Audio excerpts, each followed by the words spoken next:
Many artists have tried to depict the supernatural, usually with a singular lack of success. To me, the average picture of the ghost in Hamlet in an illustrated Shakespeare suggests nothing more sinister than a game of charades. A few artists do seem to envisage what a man ought to feel when he sees a ghost, and try to produce that effect on the spectator. Fuseli achieved some slight measure of success, Goya a great deal. The latter, I feel, really had experienced what he depicts, but on the whole ghosts seem carefully to avoid appearing to anyone capable of putting down on paper exactly what he saw. Which makes me all the more sorry that I did not see before its destruction what must have been a very remarkable miniature. Some time ago I bought at a sale an illuminated manuscript, a Book of Hours. It was of the normal late medieval pattern, a calendar of saints, the devotions for the canonical hours, and the order of service for baptisms and burials. The illustrations were the usual complement of 12 miniatures containing scenes from the life of Christ. The book was written on fine white vellum, and the binding was of old red velvet. Such was the 15th century manuscript that I bought in a moment of reckless extravagance. And lest it should be supposed that I am a collector of the calibre of Pierpont Morgan or Richard Heber, I hasten to add that it was a very modest Book of Hours indeed, such as would have found no shelf-room in the cabinet of a Duc de Berry. Its decoration and miniatures were of a kind that experts disdainfully dismiss as shop work. It was in fact produced in Flanders for the English market about 1480, and though competently written and illuminated, it was no great work of art. Nevertheless, I was inordinately proud of it, for it was the only illuminated manuscript that I owned. A friend of mine dined with me soon after. He works in the department of manuscripts at the British Museum. After dinner I said to him, with feigned nonchalance, "By the way, I picked up a nice little Book of Hours the other day," and handed me my treasure. He examined it with the greatest care, leaf by leaf, and then said, "What a pity that the miniature illustrating the burial service is a modern copy." To say that I was mortified is putting it mildly. I looked at the miniature in question carefully. Like 19 out of 20 miniatures illustrating the burial service, it depicted the raising of Lazarus. My friend was, of course, correct, although the style was extremely close to that of the other miniatures. Minute inspection with a glass revealed the fact that it was of modern workmanship, and that it had been inserted by pasting it to the stub of a leaf which had been cut out. My friend tried to salve my wounded vanity. "It's an extraordinarily good copy," he said. "I think there's only one man alive today who can produce that sort of work. I wouldn't mind betting that an old man named Clarkson painted that miniature. If I hadn't already seen some of his work at the museum, it would have completely taken me in." "Is he a forger?" I asked. "He'd be most offended if you called him that," he replied. "He is a most accomplished illuminator, and his main work is rolls of honour, addresses and the like, but he will also undertake commissions for the reproduction of medieval manuscripts, and a very good job he makes of them." I agreed ruefully. After my friend had gone I re-examined the book, but could discover no other peculiarities except for one small point. A shield on the first leaf had apparently once contained a coat of arms, but the arms emblazoned there had been carefully erased, and by the whiteness of the vellum below, I thought that this must have been done at no very remote date. I thought little more of the matter at the time, and was still very proud of my possession. After all, one leaf only out of nearly 100 was not genuine, and like a man who is unwilling to face an unpleasant truth, I used to turn hastily past that leaf when I displayed the book to visitors in future. No ephemeral literature approaches in fascination a bookseller's catalogue.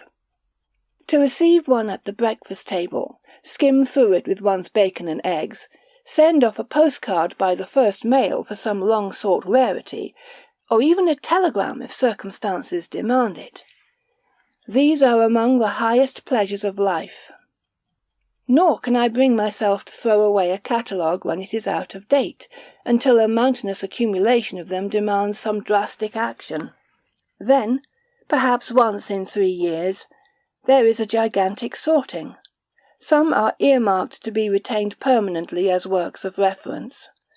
The rest are reluctantly destroyed after any item of particular interest has been cut out and transferred to scrapbook. It is my custom to browse among my old catalogues, and it was in this way that I hit upon a description of my manuscript. I was looking through a bound volume of old catalogues of the House of Leighton, a great firm in the early years of the century, but now extinct. Listed there was undoubtedly my Book of Hours. From the description of the decoration, the miniatures, and the binding, it could be none other. There were, however, 2 points of difference. In the first place, the coat of arms at the beginning had been intact in 1904, the date of the catalogue. Unfortunately, it was merely described as an unidentified coat of arms, but it had not been erased. The second difference was more striking. I will quote from the printed description. 11 of the 12 miniatures are well-executed examples of 15th century Flemish illumination, but the 12th, illustrating the burial service, is by another hand. It is a crude but vivid drawing in pen and ink of a church interior. In the foreground 2 figures are assisting in the raising of Lazarus, watching by a seated figure in one of the pews. A 4th figure, apparently a priest, is depicted as running through the door of the church. It is difficult to account for this variation from the normal representation of the scene, which is apparently nearly contemporary with the rest of the manuscript. Here was a very curious problem. Why should anyone in the last 20 years have destroyed this miniature, and substituted a modern imitation of the orthodox version of the raising of Lazarus? Why, too, should anyone have erased the arms? I was sufficiently interested to attempt to find the answer to this puzzle. I first tried to trace the previous owner.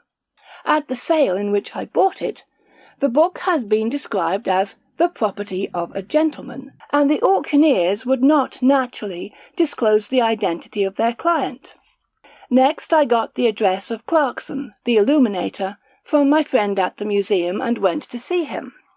He recognized the book and admitted the authorship of the modern miniature. The one which it had replaced had already been cut out when he received the volume, and the arms had been erased. I asked him for the name of the man who had commissioned the work, and after some hesitation he gave it to me. It was that of a Cornish antiquary, with some of whose published work I was familiar. I wrote to him, telling him what I already knew of the circumstances, and asking him if he would be kind enough to satisfy my curiosity in the matter. I received a rebuff. I will quote from his letter. You are correct in your deduction that I was the previous owner of the Book of Hours in your possession, and that I destroyed the miniature and had another one substituted. I am fully aware that such an act must appear to you to be a piece of wanton vandalism. Nevertheless, I am not prepared to defend it or even to discuss it. Let it suffice that my reasons to my own mind were entirely adequate, and that my own conscience is clear on the matter. There seemed to be nothing more that I could do. It was extremely irksome to have an unexplained mystery on my shelves, but I could not force the man to tell me about it, and presumably he had some good reason for his reticence. About a year ago he died, and I received from his executors a sealed envelope bearing my name in his handwriting. It contained several closely written sheets of foolscap, and a covering letter. Dear Mr. I have decided that after all you should know the story connected with your Book of Hours. I purchased it in 1904 from the firm of Leighton, and was intrigued by the extraordinary miniature illustrating the burial service. I succeeded in discovering what lay behind it, and I wished to God I had never done so. Since that day I have never seen the book without a shudder. Funerals have filled me with an unreasoning dread, and the thought of my own with a mortal terror. It was for my own peace of mind that I destroyed the miniature, and I obliterated the arms which gave me the clue to the story. They were the arms of Prior Ralph Tregannet, the last prior of the small Benedictine priory of St. Fagin, near Fowey in Cornwall, which was dissolved in 1536. I discovered the monastic records of this priory among some of the archives of the great Benedictine house of Milton Abbey in Dorset, now in a private collection. Among them were certain papers of the last prior from which I was able to reconstruct the story which I give below. When you have read it, you will perhaps understand how powerfully the miniature worked on my imagination, and will blame me less for the destruction of an eyewitness's picture of a scene of unexampled horror. You can imagine with what interest I picked up the foolscap sheet and started to read. The ancient family of Tregannet were lords of the manor of St. Deniol in Cornwall from time immemorial until the beginning of the 18th century, when the line became extinct. The present manor house, which I have visited, dates from the early 17th century, but it is built on the foundations of a very much earlier structure. In the turbulent history of the country the name of Tregannet is ever to the fore, and Hector Tranet, born in 1452, was no exception. Like so many West Country gentlemen, he was an active Lancastrian and fought as a young man at Tewkesbury. In the rising of 1479, though a man of 45, he was one of the hotheads who, having marched the whole length of southern England, met their defeat at Deptford Strand. Here Tregannet received the king's pardon and returned to his estates. But this firebrand did not confine himself to disturbing the peace of his king. He was likewise a scourge to his neighbours. Like so many of his fellow Cornishmen, he turned his hand to piracy, and the curious can find in the patent rolls an account of his depredations from Fowey upon the shipping of the Breton ports. Tregannet was, in short, just such a man as one would expect to flourish in the absence of a strong government, an opportunist who made the most of a period of feudal anarchy and social unrest. His son, the prior, might be expected to put forward his better qualities, yet even in his son's narrative he appears as a reckless, overbearing man who would stop short of no crime to achieve his ends, not even murder. The Tregannet lands were fairly extensive and included a rugged stretch of the coast between St. Austell and Fowey.